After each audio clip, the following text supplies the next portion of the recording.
प्रदेश सरकार किसानों को एक बड़ा तोहफा देने जा रही है, जिसमें किसानों को अपनी फसल बेचने के लिए शहर के चक्कर नहीं लगाने होंगे। योगी सरकार किसानों को उनके गांव में ही हाट और बाजार उपलब्ध कराएगी। आपको बता दें, राज्य सरकार के निर्देश पर मंडी परिषद पहले चरण में प्रदेश भर में 53 ग्रामीण हाट और बाजार तैयार करा रहा है। 30 करोड़ की लागत से बन रहे इन ग्रामीण बाजारों में किसानों की जरूरत की हर सुविधाएं उपलब्ध होंगी। किसान इन बाजारों में सब्जी, अनाज और फल समेत सभी तरह के अनाज को बेच सकेगा और साथ ही साथ कह रहे हैं कि बाजारों में बारिश और धूप से बचाव की सुविधाओं के साथ साथ पेयजल, शौचालय, प्लेटफॉर्म व अन्य जरूरी सुविधाएं भी किसानों को उपलब्ध कराई जाएंगी। किसानों के लिए जिस तरह का कदम प्रदेश सरकार उठा रही है, उससे एक बात जाहिर है कि किसानों की समस्याओं को लेकर जो भी दिक्कतें आती थी वो अब दूर हो पाएंगी और किसानों को अपनी फसलों को बेचने के लिए अपने घर से दूर शहर नहीं जाना होगा, बल्कि अपनी फसलों को वो अपने गांव के पास ही बने बाजार में बेच सकेंगे। पंचायत चुनाव और आगामी विधानसभा चुनाव को लेकर बसपा सुप्रीमो मायावती ने आज अपने पार्टी पदाधिकारियों के साथ में एक बैठक की है। बैठक का सिलसिला 10 फरवरी तक जारी रहेगा। 10 फरवरी को एक बड़ी बैठक लखनऊ में बुलाई है और इस बैठक में पार्टी के वरिष्ठ पदाधिकारी मौजूद रहेंगे। लॉकडाउन खुलने के बाद बसपा सुप्रीमो पहली बार लखनऊ पहुंची। लखनऊ में आज उन्होंने संगठन की एक बैठक की और कार्यकर्ताओं के साथ में संवाद किया। संवाद का ये सिलसिला बसपा सुप्रीमो का 10 फरवरी तक जारी रहेगा। 10 फरवरी को उन्होंने पार्टी कार्यालय में एक बड़ी बैठक बुलाई है। इसमें तमाम पार्टी के वरिष्ठ नेता और वरिष्ठ पदाधिकारीगण मौजूद रहेंगे। मायावती पंचायत चुनाव और आगामी विधानसभा चुनाव को लेकर तैयारियों में जुटी हुई हैं और उन तैयारियों में कोई कोर कसर नहीं छोड़ना चाह रही। दरअसल बसपा सुप्रीमो मायावती के सामने मुश्किल यह है कि जिस तरह से सपा के साथ मिलकर उन्होंने लोकसभा का चुनाव लड़ा था, लेकिन इस बार वो अकेले चुनावी मैदान में हैं, तो कहीं ना कहीं मायावती इस बात को भली बात समझ रही हैं कि मजबूती से संगठन का ढांचा खड़ा किया जाए, जो कि विपक्षी पार्टियों का सशक्त तरीके से सामना कर सके। ऐसे में बसपा सुप्रीमो की रणनीति है कि जो भीतरघाती हैं उनको पार्टी से बाहर का रास्ता दिखाया जाए। इसी संबंध में बसपा सुप्रीमो फीडबैक ले रही हैं अपने तमाम पुराने कार्यकर्ताओं से। पंचायत चुनाव और विधानसभा चुनाव की तैयारियों को लेकर ये बैठकें लगातार 10 फरवरी तक आयोजित की जाएंगी। लॉकडाउन खुलने के बाद पहली बार बसपा सुप्रीमो मायावती लखनऊ पहुंची और उन्होंने आज कार्यकर्ताओं से संवाद किया। यह सिलसिला उनका लगातार 10 फरवरी तक जारी रहेगा और इन बैठकों के माध्यम से मायावती उन पार्टी के नेताओं को बाहर का रास्ता दिखाएंगी जो निष्क्रिय हैं या फिर जो दूसरे दलों के संपर्क में हैं। प्रधानमंत्री नरेंद्र मोदी के डिजिटल इंडिया को बढ़ावा देने के लिए पेपरलेस बजट अपने आप में एक बड़ा कदम माना जा रहा है। उत्तर प्रदेश विधानसभा में इस बार बजट सत्र में पेपर का उपयोग नहीं होगा। पेपरलेस कार्रवाई के दौरान विधायकों को आईपैड का इस्तेमाल करना होगा। इसके लिए सभी विधायकों को पत्र भेजा गया, उनसे आईपैड खरीदने के लिए कहा गया है। साथ ही बताया गया है कि इस आईपैड का भुगतान बाद में किया जाएगा। इस पत्र में साफ तौर पर लिखा है कि विधायक, विधान परिषद के सदस्य अभी अपने पैसे से आईपैड खरीद लें, जिसकी कीमत लगभग 50,000 रुपए तक हो सकती है। इस राशि का भुगतान सरकार की ओर से बाद में कर दिया जाएगा, जिससे अब फाइलों का बोझ तो कम होगा ही, साथ ही डेटा सेव करने में भी आसानी होगी। इटावा में थाना बसरेड़ क्षेत्र के अंतर्गत भदवा गांव में समाजवादी पार्टी के नेता राजकुमार और बबलू यादव की गोली मारकर हत्या कर दी गई। हत्या की वारदात को अंजाम देकर हत्यारे मौके से फरार हो गए हैं। पुलिस ने मृतक के शव को कब्जे में लेकर पोस्टमार्टम के लिए भेज दिया है। यह हत्या चुनावी रंजिश से जुड़ी हुई देखी जा रही है। इटावा में थाना बसरेड़ क्षेत्र के अंतर्गत भदवा गांव में ग्राम प्रधान राजकुमार उर्फ बबलू की गोली मारकर हत्या कर दी गई। हत्या की वारदात को अंजाम देकर हत्यारे मौके से फरार हो गए हैं। वहीं मौके पर पहुंची पुलिस ने मृतक राजकुमार के शव को कब्जे में लेकर पोस्टमार्टम के लिए भेज दिया है। घटना की जानकारी मिलने के बाद घटना स्थल का निरीक्षण करने एसएसपी आकाश तोमर समेत पुलिस के वरिष्ठ अधिकारी मौके पर पहुंचे हैं। एसएसपी आकाश तोमर के मुताबिक हत्यारों को चिन्हित कर लिया गया है, जिनकी गिरफ्तारी के लिए पुलिस की 4 टीमें लगा दी गई हैं और उनकी गिरफ्तारी शीघ्र ही करने की बात पुलिस के द्वारा कही जा रही है। एसएसपी आकाश तोमर ने हत्यारों की गिरफ्तारी के लिए पुलिस की 4 टीमें लगाई हैं। अभी तक, लेकिन घटना के 12 घंटे बीतने के बावजूद पुलिस के हाथ अभी तक खाली दिखाई पड़ रहे हैं। अब देखने वाली बात है कि समाजवादी पार्टी के नेता की हत्या का खुलासा पुलिस कब तक कर पाती है। अग्नि के 7 फेरे लेकर 7 जन्म तक साथ निभाने का वादा करके पूरे रीति रिवाज के साथ मंगलसूत्र पहनाकर उसे उसकी दुनिया से दूर अपनी दुनिया में ले गया था। और इसके बाद इस पति पत्नी के पवित्र रिश्ते को न सिर्फ दागदार किया, बल्कि उसी मंगलसूत्र से अपनी पत्नी का गला घोटकर उसकी हत्या कर दी और शव घर से कुछ ही दूर पर गन्ने के खेत में दफन कर दिया। ताजा मामला जिले के खरगुपुर थाना क्षेत्र के पिपरा बाजार का है, जहां 27 जनवरी को मुकेश कुमार तिवारी ने पत्नी प्रीति को घर से गायब हो जाने की तहरीर दी थी। पति की शिकायत पर पुलिस ने गुमशुदगी की रिपोर्ट दर्ज कर कई बिंदुओं को आधार मानकर जांच कर रही थी। पुलिस की जांच में खुलासा हुआ कि पति ने ही गला दबाकर पत्नी की हत्या करके शव को गन्ने के खेत में दफन किया है और पुलिस जांच की आंच उस तक न पहुंचे, इसके लिए थाने पर तहरीर देकर पत्नी पर किसी के साथ भाग जाने का भी आरोप लगाया।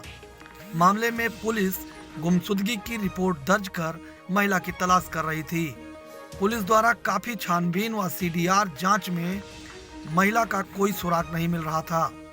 देर शाम शक के आधार पर पुलिस ने कड़ाई से पूछताछ की तो पता चला कि नवविवाहिता का कत्ल कोई और नहीं बल्कि उसके पति ने ही किया है। फिलहाल पति की निशानदेही पर गन्ने के खेत में खुदाई कराकर शव को बरामद कर लिया गया है। 26 जनवरी की रात से गुमशुदा चल रही नवविवाहिता के ससुराल वालों ने थाने में तहरीर देकर गुमशुदगी की रिपोर्ट दर्ज कराई और तहरीर में इस बात का हवाला दिया कि नवविवाहिता किसी गैर पुरुष के साथ भाग गई है। पुलिस लगातार 10 दिनों तक जांच करती रही और शक के आधार पर पति से जब कड़ाई से पूछताछ की गई तो उसकी निशानदेही पर गांव से ही कुछ दूर पर गन्ने के खेत में पत्नी का शव बरामद किया गया। पत्नी का गुनाह उसके ऊपर न लगे, इसके लिए लगातार पुलिस को वो गुमराह करता रहा। हालांकि इस पूरे मामले में पति को गिरफ्तार कर लिया गया है और उसके परिजनों को 5 लोगों को हिरासत में लेकर पुलिस पूछताछ कर रही है। ग्रेटर नोएडा के अल्फा 2 में रहने वाले बुजुर्ग दंपत्ति की उनके घर में लूटपाट के बाद हत्या कर दी गई। इस हत्या के बाद से इलाके के लोगों में काफी दहशत का माहौल है।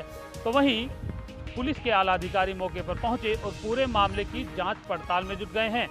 हालांकि हत्या क्यों की गई है और घर से कितना माल गायब है, अभी पुलिस इसके आकलन में जुटी हुई है। ग्रेटर नोएडा में बुजुर्ग दंपत्ति की उनके घर में ही बदमाशों ने लूटपाट के बाद हत्या कर दी। वहीं इस हत्या से इलाके में सनसनी फैली हुई है। मौके पर पहुंची पुलिस ने पूरे मामले की जांच पड़ताल की और फॉरेंसिक विभाग की टीम पूरे मामले की जांच में जुटी हुई है। बताया जा रहा है कि मृतक पूर्व मुख्यमंत्री कमलनाथ सिंह के रिश्तेदार थे। मृतक का नाम नरेंद्र नाथ है और उनकी पत्नी सुमन नाथ काफी समय से अकेले ही ग्रेटर नोएडा के अल्फा 2 सोसाइटी में रह रहे थे। वहीं इस पूरे मामले में अब पुलिस जांच पड़ताल में जुटी है कि आखिरकार हत्या क्यों और किसने की।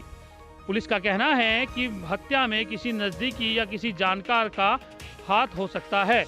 हालांकि पुलिस इस पूरे मामले में लूटपाट और किसी नजदीकी के लेन देन के विवाद में भी जांच पड़ताल कर रही है। इस हाई प्रोफाइल हत्या के बाद से पुलिस पर भी काफी सवाल उठ रहे हैं, तो पुलिस इस पूरे मामले की जांच पड़ताल में जुटी है। मृतक बुजुर्ग दंपत्ति का नाम नरेंद्र नाथ और सुमन नाथ है। ये दोनों मध्य प्रदेश के पूर्व मुख्यमंत्री कमलनाथ के रिश्तेदार हैं। वहीं पुलिस इस पूरे मामले की गंभीरता से जांच पड़ताल में जुटी है। तो पुलिस का कहना है कि घर से किसी भी तरह की लूटपाट नहीं हुई है। हत्या में किसी नजदीकी व्यक्ति का शक होने पर भी पुलिस शक जाहिर करते जांच पड़ताल कर रही है। लेकिन सबसे बड़ा सवाल है कि ग्रेटर नोएडा में बुजुर्ग दंपत्ति की हत्या के बाद से पुलिस पर भी सवालिया निशान उठ रहे हैं। प्रदेश के बुलंदशहर में खाकी को शर्मसार कर देने वाले वीडियो आए दिन सोशल मीडिया पर वायरल हो रहे हैं। ताज़ा वीडियो बुलंदशहर के जहांगीराबाद थाने में तैनात एक सिपाही का बताया जा रहा है, जो कि वर्दी पहने हुए शराब के नशे में कुछ लोगों से बेरहमी से मार खाता दिख रहा है। आरोप है कि सिपाही शराब के नशे में वर्दी का रौब जताते हुए महिलाओं के साथ बदतमीजी कर रहा था। आपको बता दें, बुलंदशहर के जहांगीराबाद थाने में तैनात हवा सिंह सिपाही की वीडियो सोशल मीडिया पर जमकर वायरल हो रही है। तस्वीरों में कुछ लोग सिपाही को बेरहमी से पीटते हुए गंदी गंदी गाली देते दिख रहे हैं और शराबी सिपाही हाथ जोड़कर माफ़ी मांगता दिख रहा है। आरोप है कि सिपाही हवा सिंह शराब के नशे में महिलाओं के साथ गाली गलौज कर रहा था। लोगों ने समझाने के बावजूद भी सिपाही गाली गलौज देने से बाज नहीं आ रहा था, जिसके बाद गुस्साए लोगों ने कानून हाथ में लेते हुए सिपाही को बेरहमी से पीटना शुरू कर दिया। सिपाही को मारपीट के दौरान काफ़ी गुमचोटें आई हैं। वीडियो संज्ञान में आने के बाद एसएसपी बुलंदशहर ने सिपाही को निलंबित कर दिया है। वहीं तस्वीरों में सिपाही के साथ मारपीट करते दिख रहे लोगों के विरुद्ध भी कठोर कार्यवाही करने के आदेश दिए हैं। बुलंदशहर से कैमरा पर्सन जीशान के साथ समीर अली, R9 TV, उत्तर प्रदेश। आज अमेठी जिले में राजस्व कर्मी और स्वास्थ्य कर्मियों को कुल मिलाकर 1928 लोगों को कोविड का टीका लगाया गया। अमेठी में दूसरे चरण के कोरोना टीकाकरण की शुरुआत आज जिला अस्पताल में हुई, जिसका पहला टीका जिलाधिकारी अमेठी और दूसरा टीका अपर जिलाधिकारी ने लगवाया। जालौन के कस्बा 8 में चोरों ने पीएनबी बैंक की दीवार तोड़कर की सेध मारी। पूरा मामला जालौन के 8 थाना क्षेत्र के कस्बा 8 स्थित गल्ला मंडी का है, जहां पर गल्ला मंडी में पीएनबी बैंक में देर रात चोरों ने बैंक के पीछे की दीवार तोड़कर बाथरूम के रास्ते बैंक में घुस गए और बैंक के अंदर लगे हुए एटीएम व बैंक के लॉकर को तोड़ने का प्रयास किया। हालांकि चोर अपने प्रयास में सफल नहीं हुए और बैंक के लॉकर को तोड़ने में कामयाब नहीं हुए और बैंक का कोई सामान चोरी नहीं कर सके। सुबह बैंक खोलने पर कर्मचारियों को पूरी घटना की जानकारी हुई। इसके बाद उन्होंने पुलिस को सूचना दी। सूचना पर सीओ कोच के साथ 8 थाना प्रभारी व फॉरेंसिक टीम और सर्विलांस टीम भी मौके पर पहुंची। वहीं चोर के द्वारा पूरी चोरी की वारदात बैंक में लगे हुए सीसीटीवी कैमरे में कैद हो गई, जिसमें चोर लोहे की राड से लॉकर को तोड़ते हुए दिखाई दे रहा है। वहीं पुलिस पूरे मामले की जांच में जुटी है। वहीं इस घटना के बारे में सीओ कोच राहुल पांडे ने बताया कि चोर के द्वारा बैंक की पीछे की दीवार को तोड़कर बैंक में चोरी का प्रयास किया गया है। हालांकि बैंक में किसी सामान की चोरी नहीं हुई है और बैंक मैनेजर की तहरीर के आधार पर मुकदमा लिखा जा रहा है और जल्द ही आरोपियों की गिरफ्तारी की जाएगी। बैंक के अंदर घुसे चोरों ने बैंक में लगे हुए एटीएम मशीन और बैंक लॉकर को तोड़ने का किया प्रयास। फिलहाल चोरी की पूरी वारदात बैंक में लगे हुए सीसीटीवी कैमरे में हुई कैद। मेडिकल थाना क्षेत्र में 5 दिन पहले शहर के प्रसिद्ध हॉस्पिटल में इलाज के लिए आई महिला के साथ गैंगरेप का मामला सामने आया है। पीड़िता ने हॉस्पिटल के डॉक्टर और अन्य 2 साथी के साथ गैंगरेप का मामला आरोप लगाते हुए एसएसपी से शिकायत की है, जिसके बाद पुलिस जांच में जुट गई है। वहीं आरोपी युवक और डॉक्टर ने अपने ऊपर लगाए गए आरोपों को निराधार बताया है। दरअसल मोदीनगर निवासी महिला के मुताबिक उसके बेटे को हर्निया की शिकायत थी, जिसके चलते अपनी एक सहेली के कहने पर बीती 31 जनवरी को महिला अपने बेटे की रिपोर्ट लेकर मेडिकल के सामने स्थित एक हॉस्पिटल में गई थी। महिला का आरोप है कि हॉस्पिटल के डॉक्टर ने उसकी सहेली को बहाने से कमरे से बाहर भेज दिया। इसके बाद महिला को नशीली कोल्ड ड्रिंक पिलाकर बेहोश कर दिया, जबकि महिला जब होश में आई तो वह एक कमरे में थी। महिला का आरोप है कि इस घर में डॉक्टर और उसके 2 अन्य साथियों ने महिला के साथ गैंगरेप किया है। इसके बाद उसे जान से मारने की धमकी देते हुए भाग गए। महिला के मुताबिक वह पिछले 3 दिन से शिकायत लेकर एसएसपी ऑफिस के चक्कर काट रही थी, लेकिन आरोपी और उसके साथी लगातार उसका पीछा कर रहे थे, जिसके चलते वह किसी तरह आज आरोपियों से बचती बचाती एसएसपी ऑफिस पहुंचती है और अपनी शिकायत दर्ज कराती है। उधर अधिकारी इस मामले में जांच की बात कह रहे हैं। अब देखने वाली बात यह होगी कि जिस तरीके से महिला ने एसएसपी से शिकायत की है अपने गैंगरेप की, उसके बाद कार्रवाई कैसे करती है पुलिस, कैसे इसकी जाँच कर उन आरोपियों को जेल भेजती है। ओवरलोडिंग के खेल के लिए चर्चित रहा जिले का परिवहन विभाग एक बार फिर सुर्खियों में है। आपको बता दें कि सोशल मीडिया पर एक वीडियो वायरल हो रहा है, जिसमें परिवहन विभाग के एक सिपाही को कुछ अराजक तत्वों द्वारा मारा पीटा जा रहा है। उनके ऊपर ईंट और पत्थर की बरसात किया जा रहा है। दरअसल ये पूरा मामला गुरुवार का बताया जा रहा है। इस वीडियो में चंदौली परिवहन विभाग की एक टीम मुगलसराय वाराणसी बॉर्डर पर चेकिंग कर रही थी। इस दौरान उन्होंने एक खड़ी ट्रक का दरवाजा तोड़कर उसे अपने कब्जे में लेने की कोशिश की, जिसका लोगों ने विरोध किया। इस हड़बड़ी में बालू लदी ट्रक पलट गई, जिसके बाद मौके पर मौजूद सिपाही को वहां मौजूद बालू माफियाओं ने घेर लिया और ईंट पत्थर से हमला करने लगे। घटना के दौरान सिपाही को गंभीर चोटें आई हैं। ताजा मामले में ARTO द्वारा अवैध वसूली का मामला प्रकाश में आ रहा है। लोगों का कहना है कि खड़ी गाड़ी को ARTO ने जबरदस्ती ताला तोड़ के अपने कब्जे में लेने का प्रयास किया। यही वजह रहा कि ARTO के ऊपर गुस्साए लोगों ने हमला बोल दिया। हरदोई के पाली थाना क्षेत्र में गांव के बाहर पेड़ से एक 20 वर्षीय युवक के शव लटके होने की सूचना मिलते ही हड़कंप मच गया।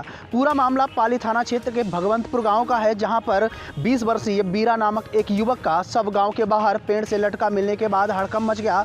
वहीं मौके पर पहुंची पुलिस ने छानबीन शुरू कर दी और शव को कब्जे में लेकर पोस्टमार्टम के लिए भेज दिया है।